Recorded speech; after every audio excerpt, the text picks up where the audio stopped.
my attention went from this state back to the sleeping state where there was internal noise, self-centeredness, and pain.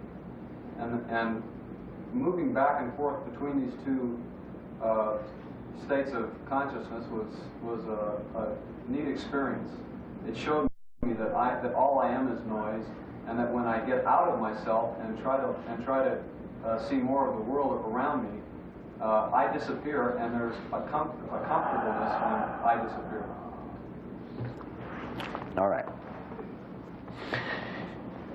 If you are in pain, emotional pain, mental pain, if you are in pain, the pain is here. Now, real slow. If you're in pain over what you call losing something, losing someone, if you're in pain over not getting something that you want, you're in pain over frustration. If you're in just general pain because life is so dull and boring, my question to you is, where is the pain? What is its location? Now, careful. The pain that I am feeling is in me. Okay so far? Furthermore, if you can absorb this, the pain that is in me is me. That's the only me I have, is the pain. Therefore, there's no one else who can operate on it. I'm the whole pain. Now, if I am suffering up here in my mind, agony, and I'm hateful, and just worried about everything. Now, wait a minute. Now, see, I'm thinking this out. The pain is here. Here's the pain. Now, that's where I have to pay attention. But every devil on earth will scream at me, pay attention to the cause of your pain, sir. That woman who took all your money, that man who hurt you for 10 years. Every devil on earth will scream to you, look out there, not at your own pain. And that's why it continues. All right.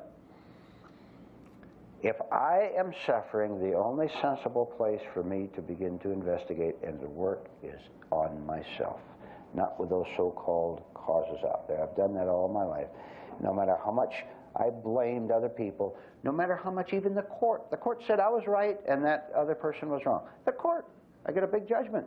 The court said, I'm still sick. I mean, I've got $1 million and I'm still sick. See, it didn't do any good. The court lied too. All of society lies.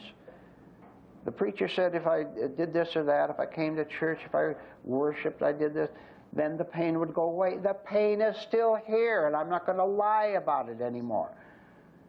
I'm not going to listen to anyone or anything who tries to take me away from the plain, brutal fact that I am a bundle of pain. Now I'm getting intelligent for the first time. The only place I can turn to in order to understand the pain is inward, not out there. It doesn't do any good to blame society, or to blame that law that was passed, or to blame the lack of oil, to blame the lack of this or that. It doesn't make any sense at all. No matter what happens out there, I am in pain. Here is where I'm going to start to work, to investigate. Makes no sense to do anything else. If I do that, I will begin to melt the hardness of step one towards sanity and certainty. Begin to melt it. Because I'm working in the right place, right? All the clues are in here. Here is where the crime has been committed. And here's where the psychic detective has to go to work to uncover the clues.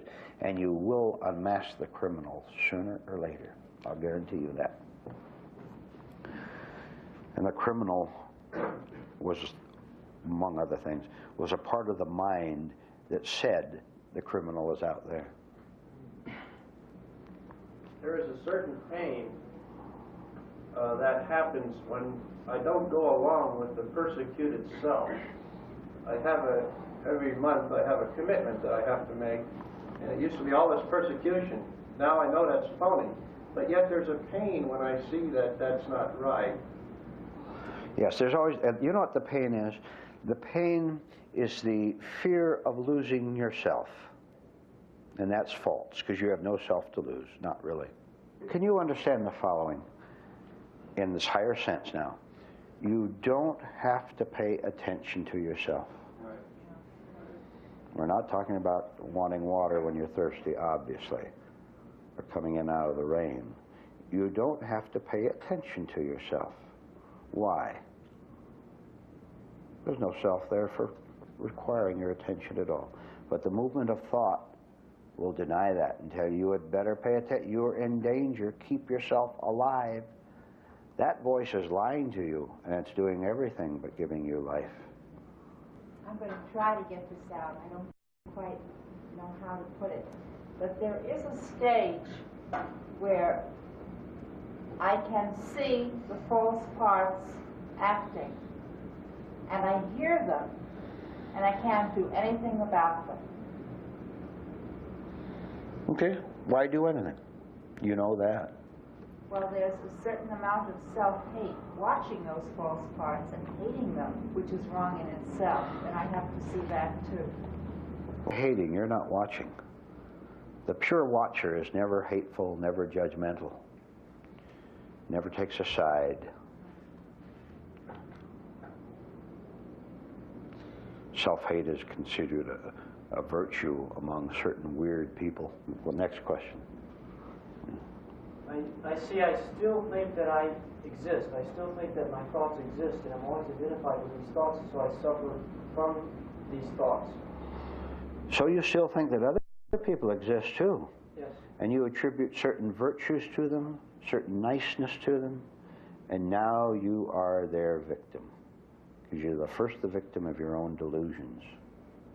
Haven't you ever investigated that area as to why you are the victim of other people, how they get you to do things you don't want to do, how you're forced to do certain things because you're in relationship with them?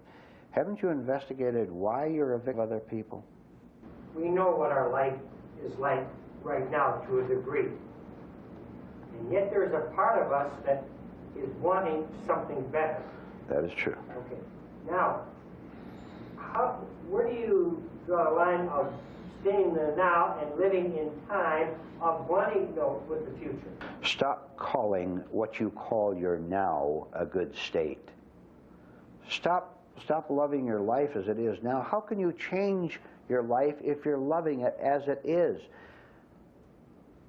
I've told you, you love your violence, you love your hatred, you love your fear, and you love your confusion. And your confusion is one of your phony escapes. I'm confused. I can't get these things. I don't understand these things. They're too much for me. I don't get them. See, you want your confusion, or you wouldn't talk that way to yourself. It is possible for anyone in this room who will sacrifice enough, who will let go and melt down. It's possible for you to not be in confusion anymore. If you don't change from confusion to clarity, it's because you have made up your mind that you want to stay on stage one, step one. A hard human being. Go ahead. With all this confusion that we're talking about, could it also be, in addition to loving it, could it be a deeply ingrained bad habit? Oh, yeah. And it's difficult maybe to give up as quitting cigarettes or something like that. Yes, you can call it a bad habit. That's what it is, the repetition of certain kinds of thoughts. Yes. John, please.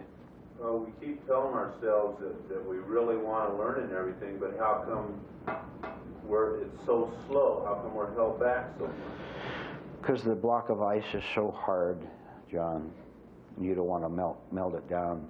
You're afraid, John, Henrietta, Harvey, you're afraid of not being you tomorrow.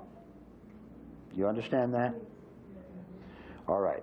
You go ahead and dare to not be Joe, Paul in some way tonight. Try to not be you. Now, the way you do that is to see what you're calling yourself. Just see that it is a label, understand it, and when you understand that it is a calling, that weakens it, and eventually it'll fall away. One way out, and as far as this class is concerned, that one way out, there's many ways, but one way out is to be as humbly publicly as you are privately. Because we're all going to see through each other, aren't we? And that's necessary. It's necessary to see through myself. And you can help me by seeing through me.